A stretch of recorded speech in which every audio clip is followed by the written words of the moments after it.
आज या ठिकाणी माझ्या मित्राची गाडी फसली आहे. हा नगर परिषदेचा आंधळा कारभार चालू आहे या ठिकाणी. रत्नागिरी शहरामध्ये जिथे तिथे पाहाल तिथे असे सगळे भले मोठे खड्डे पडले आहेत. आज गाडीचं कोणत्या प्रकारचं मोठं नुकसान झालं नाही, परंतु गाडी काढणं मुश्किल झालं आहे. गाडी जर खड्ड्यांमध्ये दगडी टाकलेल्या आहेत, ते दगडी गाडी मागे मागे घेताना चिरे चिरे टाकून फुटलेले चिरे टाकून भर केलेली आहे. त्याने खड्डे पुरले जात नाहीत. गाडी पुढे मागे करताना गाडीला खाली दगड लागतोय. आता झालं हे किरकोळ झालंय, पण यात सरकार जागं होणार कधी? एखाद्याचा जीव गेल्यानंतर जागं होणार की कसं काय? रत्नागिरी जिथे तिथे मारुती मंदिरपासून खाली राटागर मांडवीपर्यंत सगळीकडे खड्डे तेवढेच खड्डे पडले आहेत.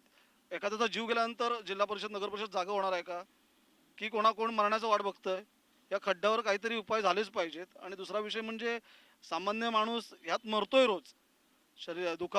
आजार पण आहेच. दुसरी गोष्ट, ह्या त्रासाला कंटाळून सामान्य माणसाने बोलायचं बंद केलं. गोष्टीसाठी सर्वसामान्य माणसाने सुद्धा आवाज उठवणं गरजेचं आहे. मी ओमकार पोयरेकर, मी स्वतः आवाज उठवतोय. सर्वांनी या बाबतीत बोलणं गरजेचं आहे.